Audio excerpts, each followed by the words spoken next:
Добар ден, почитувани. Вие сте на вистинската фреквенција, еден телевизија, а јас сум Јадранка Костова, секој петок домаќин кој ве води низ отвореното студио на еден ТВ. Веќе можевте да видите овде во студиово гостин е Александар Новаковски, сега адвокат, инаку поранешен председател на Државната изборна комисија. Добре дојдовте. Добре најдов, благодарам. И Весна Велковска, колешката која ги следи случувањата во ВМРО ДПМН и денеска беше и на еден брифинг кај народниот првобранител. Значи имаме две теми што ќе ни доминираат во овие половина част. Тоа се судските процеси, но од друга страна имаме и сите оние состојби кои дополнително се компликуваат после референдумот. И при тоа, како вест на денот, јас би издвоила дека денеска апелацискиот суд ја потврди пресудата за екс-премиерот Никола Груевски во случајот Тенк. Јас предлагам да почнеме со колегата Игор Стефановски, дали го имаме на линија? Да, Јадранка, јас сум на линија. Знаете дека Игор е наш судски известувач, секој ден е на суд. Игор, твој коментар и дополнителни податоци, што значи оваа пресуда на апелацискиот суд? Така, оваа потврдена пресуда од 2 години затвор од апелацискиот суд, прите одбивајќи ги наводите на неговите адвокати како неосновени на Груевски, значи дека и веднаш нема тој да замине во затвор, односно нема да биде спроведен од страна на органите во затворот. Да напоменам прво и за Ѓоко Поповска апелација дека делумно ја уважи жалбата, со што ја преиначи затворската казна на 4,5 години затвор. Груевски прво треба на писмено да ја прими изработената одлука, за која апелацискиот суд има рок од 60 дена за да изработи. Потоа судијата за извршување на санкции треба да му достави упатен акт во кој ќе биде наведен денот кога мора да се пријави во затвор, а откако Груевски ќе ја добие одлуката има најмалку 8 дена, најдоцна 13 дена сам да се јави во суд кај судијата за извршување на санкции. Од кривичниот суд соопштија дека откако ќе биде примен предметот од апелација, платни системот ќе биде распореден на судија за извршување на санкции. А правото на жалба Груевски го има ако во образложението на апелација се наведува вонредниот правен лек. Груевски... Не се знае сега дали има можност за вонреден правен лек? Тоа ќе се знае откако и јавноста ќе има такви информации, дали тоа е наведено во образложението на апелацискиот суд. Секако правото на жалба до Врховниот суд го има Груевски, доколку има и нови докази. Тој самиот најави дека ќе ги искористи сите правни лекови. Тој даде изјава за медиумите за прв пат откако првостепениот кривичниот суд му ја пресуди ова пресуда конкретно за набавката на луксузни од Мерцедес и одговараше на новинарски прашања, меѓутоа неговата изјава точно траеше 2 минути со се новинарските прашања. Ајде да видиме кои се неговите коментари по второстепената пресуда. Да го чуеме коментарот на Никола Груевски. Па јас таа одлука искоментирав пред околу 1 месец на пресконференција во парламентот, кога ги кажа сите информации кои што ги бев добил околу политичкиот притисок што судот веќе го имаше добиено неколку дена претходно, инструкциите што беа дадени од ВД председателот на апелација, во кој што таа укажава дека има од повисок фактор силен притисок да се потврди пресудата на првостепениот суд. Како што знаете, станува збор за политички прогон, за политички монтиран процес кој што се тера. Единствено нешто што се промени од таа пресконференција беше што одложија за после референдумот, наместо пред референдумот, како што во тој момент беше планирано. Другото е тоа. Имате правни лекови на располагање, се консултиравте ли со вашата одбрана како понатаму? Не сум се консултирал, меѓутоа сите правни лекови ќе се искористат, независно што амбиентот е познат. Имате ли нови докази за правните лекови да ги искористите за Врховниот суд? Како? Нови докази дали имате за правните лекови да ги искористите? Има толку многу докази што нема потреба за никакви нови докази. Станува збор за класичен политички прогон, станува збор за обвинение во кое што ме обвинуваат дека сум влијал да се купи возило со цел покрај другите и јас да сум се возил во него. Решението дали го добивте? Да. Не судови. Сега имате можност да барате и одлагање на извршувањето на казната. Вие сте и пратеник во собранието, каде што таму се случуваат многу големи работи. Дали може тоа одлагање во некоја конотација да зависи од актуелната политичка состојба, па да евентуално се спасите на некој начин? Вашиот глас да биде корисен, да кажеме, во собранието? Не, јас нема да ги подржам уставните измени. Јас не можам да го изневерам народот. Народот си го каже своето. Благодарам. Игор, ова изјава Груевски ја даде, предпоставувам, затоа што денеска се одржа судскиот процес Титаник за изборните нерегуларности. Што се случуваше денеска во судницата? Така, Груевски токму и на тоа рочиште за Титаник ги прочита вестите дека на него му е потврдена пресудата од второстепениот суд, апелацијскиот од 2 години затворска казна за Мерцедесот. Конкретно во овој предмет Титаник, сега ќе преидеме на него, продолжи доказната постапка со презентирање на така наречените бомби, односно прислушуваните телефонски разговори. Во нив до сега што беше презентирано, најмногу доминираше екс-министерот за транспорт и врски Милијана Киевски. Најмногу се разговара за договарање на гласови, организирање на правење списоци, дури организирање на автобуски превоз од Италија, Словенија, Виена за сите тие кои што ќе ги соберат да гласаат во струмите. Како реагираат обвинетите кога се пуштаат бомбите, кога си ги слушаат своите разговори? Секој на свој виден начин реагира, некој е нервозен, некој се смешка, сите имаат сосема различна реакција од како ќе се го слушнат својот глас, некој само се наведнуваат главата, некој гордо седат на обвинителна клупа, секогаш во различно време има и различна реакција. Дали натаму се обстојува дека тие материјали се сечени, лепени и монтирани? За одбраната, да, за специјалното јавно обвинителство не. Ова е еден голем судски процес со многу обвинети. Кои се предвидувањата? До кога ќе трае овој процес за да се дојде до првостепена пресуда, бидејќи, како што реков, има многу обвинети?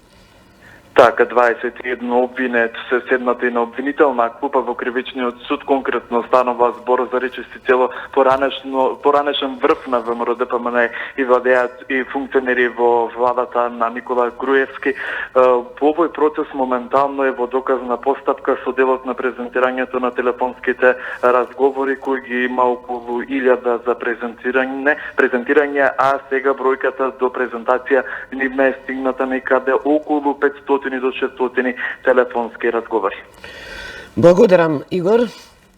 Ние сега продолжуваме во студиото. Сега ќе ви искористам како адвокат. Вие застапувате некои од обвинетите во закрвавиот четврток, но конкретно ја слушнат ми реакцијата на Груевски дека тоа е политички процес.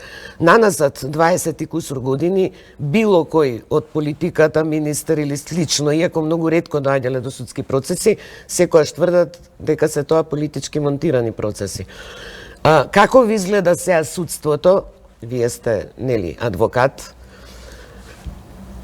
Дали овие процеси, значи не ве прашувам конкретно вие кај што браните, како ви делуваат? Морам да кажам дека некои посериозни промени во судството не можам да забележам. Па истиот состав е? Да, истиот состав, во обвинителството исто.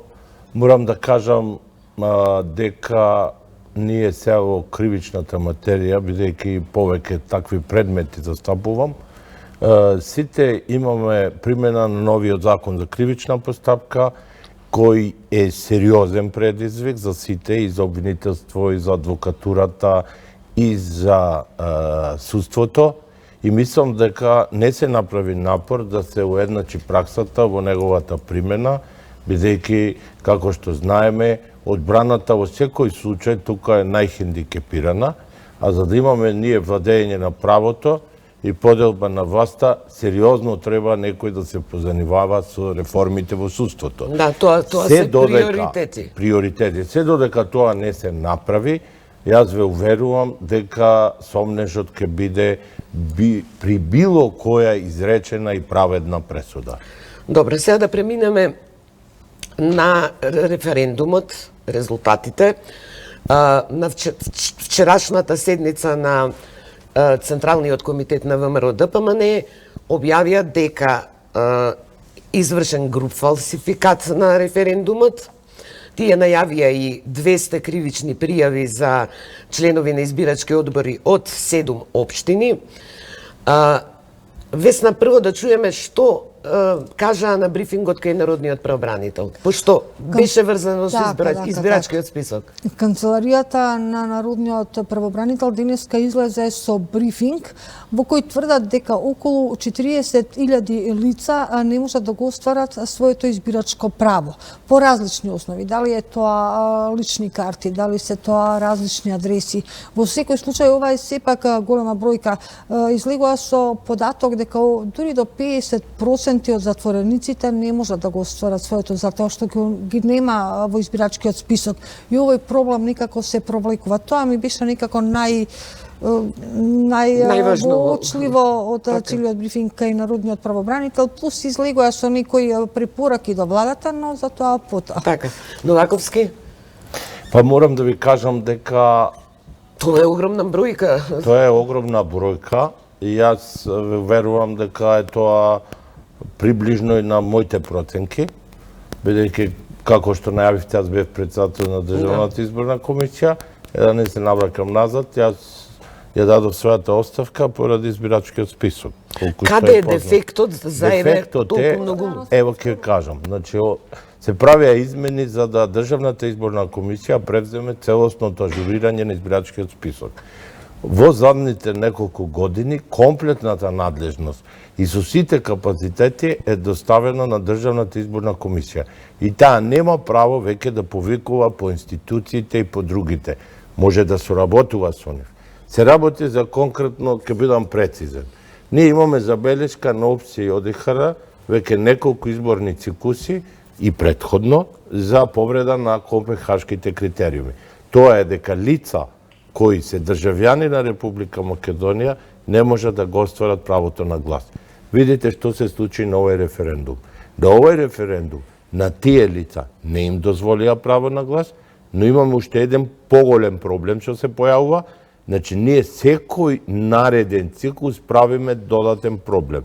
Што се случи? Ама како може да го нема Бранко Црвенковски или Талат Джафери? Джафери? Сега ќе ви објаснам зашто. Затоа што е применета методологија, јас не знам кој ја измислил таа методологија, со која лица кои имаат истечена лична карта или патна исправа, ги бришат од список. Тоа до сега не е случено. Потоа, исто беше со биометриските патни и исправи. Нели, ние се изразувавме во еден момент дека Државната изборна комисија во тој состав избришала 120.000 лица и списокот е добар. Тоа беше првата грешка, затоа што тие лица на следните избори се вратија, во меѓувреме подигна биометриски патни исправи, некој ради материјална ситуација и повторно се јави следните избори бројка и народот како ќе стекне довербата. Не се направи ревизија на избирачкиот список и сега. Кој е одговорен за ваквата состојба? Во овој момент Државната изборна комисија, ве уверувам, не барајте други виновници, ако не соработуваат институциите, бидејќи во законот е предвидено институциите меѓусебно да се работуваат. Но, со најновите измени по Пржинскиот договор и препораките од Прибе, комплетно беше пренесена надлежноста на Државната изборна комисија. Државната изборна комисија веќе подолг период има сериозен капацитет на луѓе.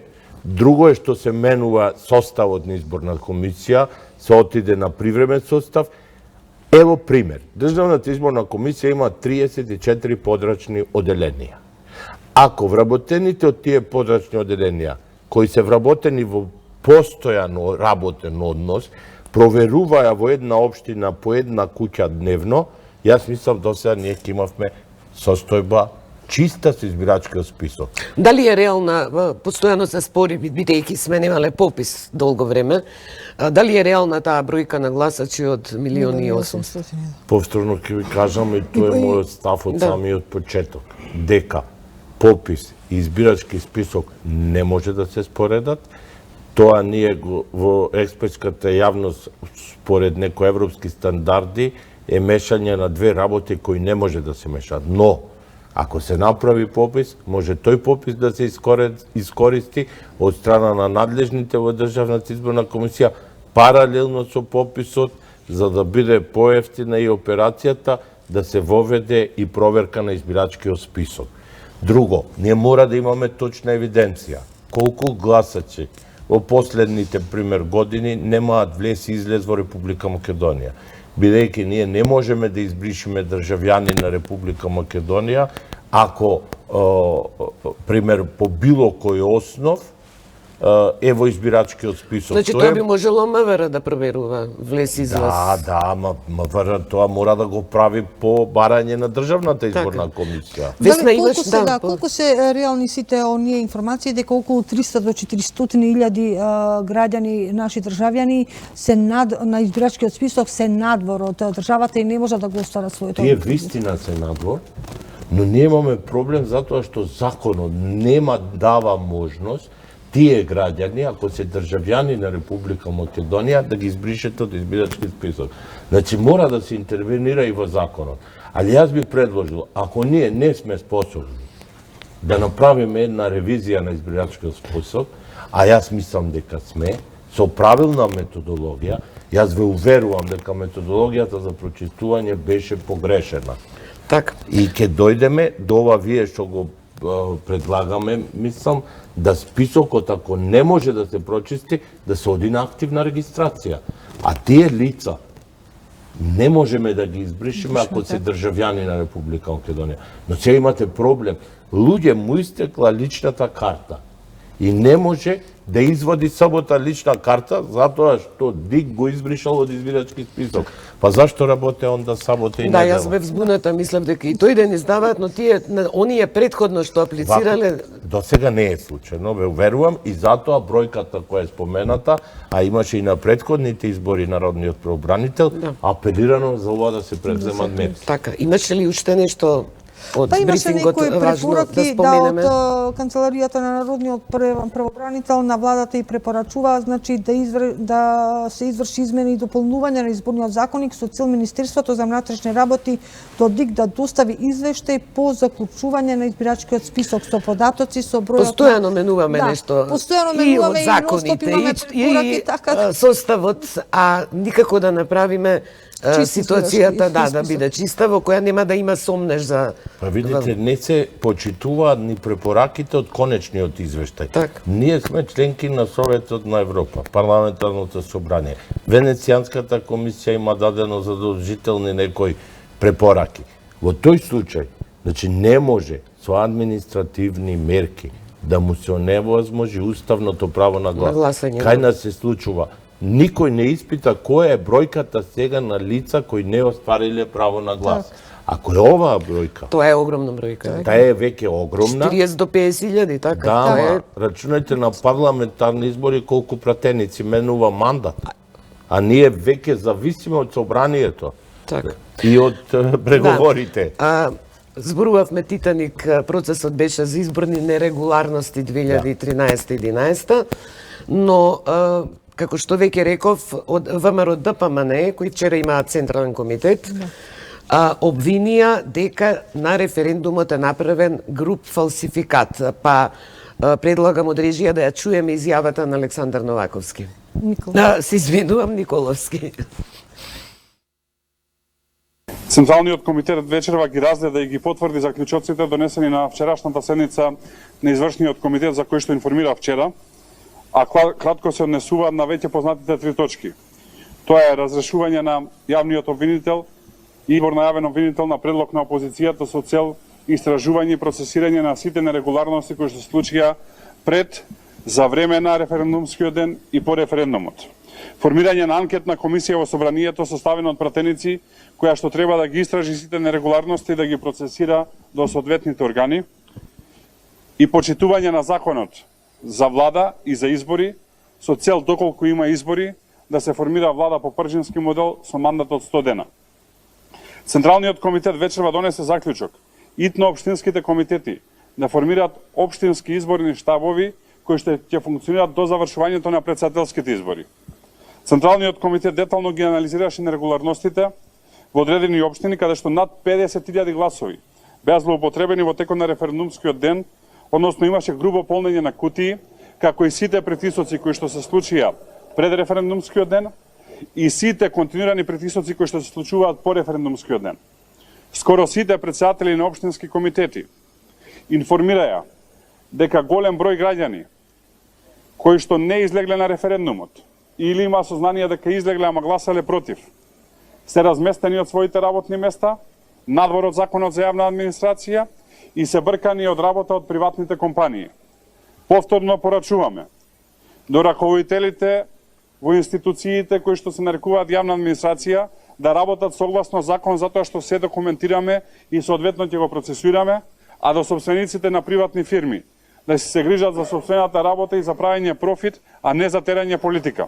Според наблюдувачите се случи грубо и насилно фалсификување на волјата на граѓаните. И тоа резултираше со незапаметен грабеж досега и затоа Централниот комитет ја потврди одлуката дека не го признава резултатот на референдумот затоа што истиот го рачуна за груб фалсификат.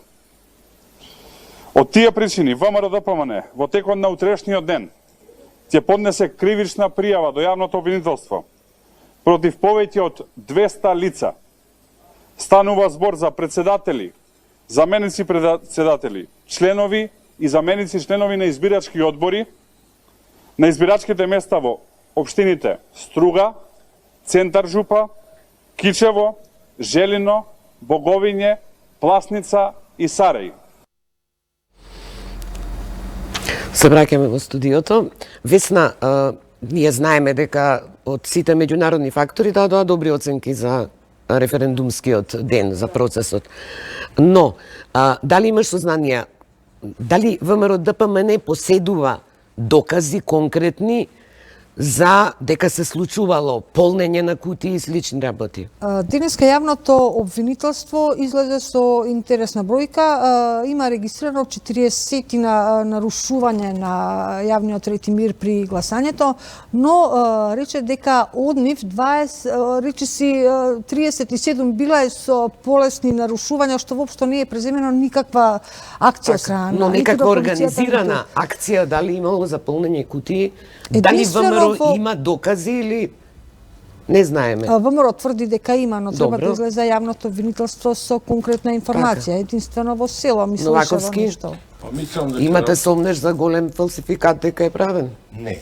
Јас морам да ви кажам дека имаше незапамтена бројка на наблюдувачи. Значи, тоа е 11.000 наблюдувачи, до сега не е забележано.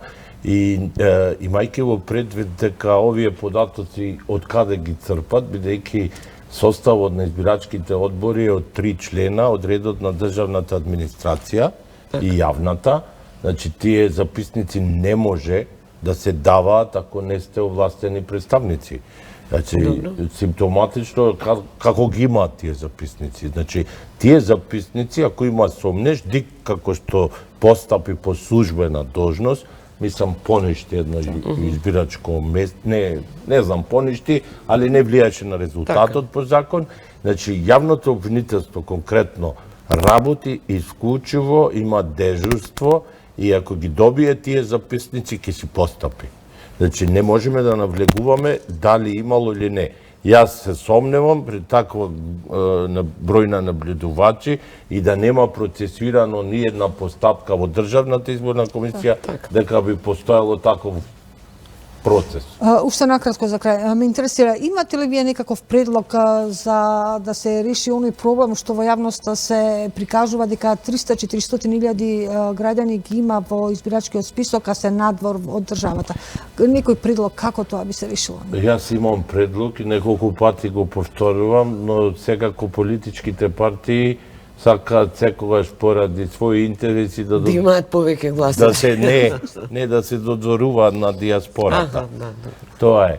Иначе решението кое е? Решението е како што се направи во некои развиени земји, кога овој проблем го решаваа пред многу години, а тоа е да се провери, ако да се измени законот, тоа ќе бара можеби измена на устав, не знам во моментов, дека лицата кои се државјани на Република Македонија, али кои немаат влез во задните, пример, 6 години и немаат пријавено престојувалиште привремено или било какво, да некои избори не можат да го остварат правото на глас во вакви клучни моменти. Зошто давате пример 6 години? Не, има некаков стандард? Има Канада го направи тоа со 6 години. Исто така, ако земеме Соединетите Американски држави имаат активна регистрација, тоа значи дека ако се пријавиш ке гласаш, и тогаш тоа го решува комплетно проблемот со испирачкиот список. Да, но имаме проблем со оние кои наши иселеници кои треба да гласаат по дипломатско-конзуларните представништва. Ние немаме една голема и богата дипломатска мрежа, па вие и да се пријавите треба илјадници километри да одите. Ќе ви кажам еден пример. Мексико... Дали електронското гласање може би е решение? Значи, Мексико има, го земам како пример, Мексико има една огромна диаспора и има огромно дипломатски представништва и овозможи гласање во секој мол во Соединетите Американски држави и одзивот им беше 2%. Значи, немојте со тие работи не се решава Јадранка проблемов, затоа што мислам дека проблемот не е во тоа што нема дипломатски, кај нас е недозволиво да се одржува гласање на диаспора со толку низок одзив. Така. И овој пат, повторно, ако имало бойкот или немало, тоа треба да се испита, затоа се прават анализи, али јас сметам дека мора да се реши проблемот со лицата кои имаат право на глас, но не го остваруваат веќе подолг период. Завршуваме, ми сигнализираат, но ако имаме 300.000 иселеници, а гласаа само 1.700, беа пријавени колку беше до... Тоа е 0,0, јас го пресметам процентот и тоа согласно европските стандарди е недозволиво да се организираат избори. Ви благодарам што бевте дел од отвореното студио. Весна, благодарам и тебе. Александар веќе е на своето место, значи следуваат вестите на 1 ТВ. Повели Александар. Ти благодарам, Јадранка, токму така време е да ги проследиме најновите информации од земјата и светот. Со сите тие информации почнуваме со вестите веднаш по кратката најавна шпица.